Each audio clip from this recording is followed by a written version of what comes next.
वर्षा आसिले बुड़ी जाए मालकानगिरी जिले में थिबा समस्त नदीर पोल जातीय राजपथ में ठप हो जाए यातायात बाह्य जगतरू विच्छिन्न हो जाए मालकानगिरी अनेक अंचल तेज पूर्वर एमती स्थिति देखु नथिला मालकानगिरी जिला गला 15 वर्ष है देखा मिलूँ एमती दृश्य तेणु प्रश्न कहीं मालकानगिरी आसिला एमती परिस्थिति देखंतु न्यूज 7 रो ए स्पेशल रिपोर्ट।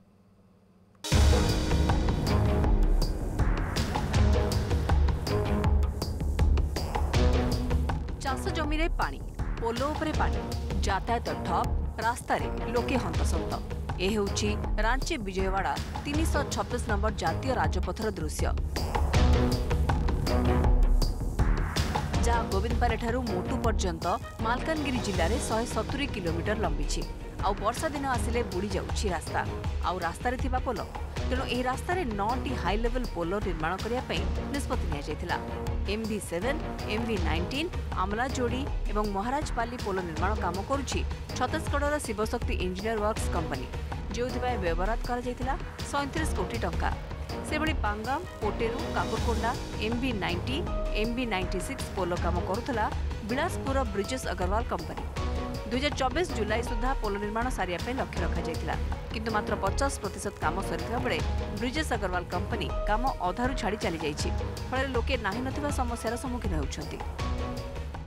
सेटा बहुत लीव पाए रिक्वेस्ट करछु ताके मना करछु ता बारे वीडियो क्लिप पर पठाउछु बहुत असुविधा होछि बट वर्ष को 4-5 थर एंती नदी नाले हेले हम बहुत प्रॉब्लम होछि स्थायी भाव गोटे ब्रिज गोटे तैयार कर देले गठन कर देले बेस्ट सही थांता बोली मैं अनुरोध करछि जीवा आसे प्रॉब्लम होछि बट जेते यात्री को प्रॉब्लम जेते बड़ ओडिशा को ना आसुए ई जाक सब नेगेटिव जाउछि सेटा पॉजिटिव करते बोली दया करछि तेणु जो कम गुड़ा अधा कि जो कंट्राक्टर छाड़ी पड़ेले आउ थे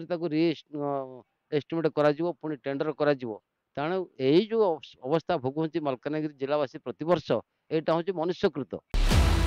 गोटे पटे पानी अन्य पटे पोल निर्माण में विलंब वर्षा दिने लोक नाकेदम करुछि आउ गला 15 वर्ष है एमती स्थिति उपुजार कारण होउछि आंध्र प्रदेश पोलाभरम प्रकल्प जहाँ साबेरी और सिलेरू नदी में पानी निष्कासन हो पारना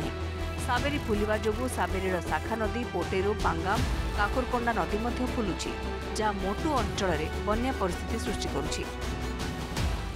पोलो काम से सरकार कहते सरजीव कहते कौन तर असुविधा अच्छी कम करूला मझे देखुले कम चलूला हठात बंद हो गला कौन सरकार तो जानी बुझी पार्नी कौन बंद है मुझे जानी पारे ब्रिज हेल्ले आमको सुविधा होता आमर सब वर्ष जो प्रॉब्लम फेस हो प्रॉब्लमटा हो न था पटरू कांकरकोंडा कन्या आश्रम जो छोट छोट नाल गुड़ाक जो पानीटा सबरे आसुच्ची से पानीटा प्रकृति निष्कत हो पारुनी सबरेटू तेणुक सबरी नदीर पानीटा पोलावरम जाए जो पोलावरम डैम लगिकिना से जो बैक वाटरटा आमको असुविधा कर दउची तेणुक ये सबरी नदीर पानीटा खसी पारुना तेणुक आमर पोलावरम बैक वाटर आमको बन्याग्रस्त करुची। दंडकारण्य प्रकल्प समय निर्माण कर पोल तलिया अंचल बेले एवं पोलाभरम प्रकल्प मालकानगिरी दुर्दशा बढ़ाऊँ वर्ष को अनेक थर एपरी भाव में पोटेरू कांकरकोंडा और कन्याश्रम पोल उपरे बन्या पानी प्रवाहित हुए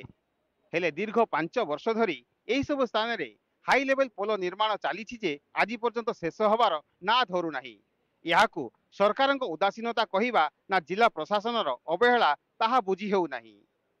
मालकानगिरी कैमरा पर्सन सुशांत सुना रंजित साहा न्यूज 7।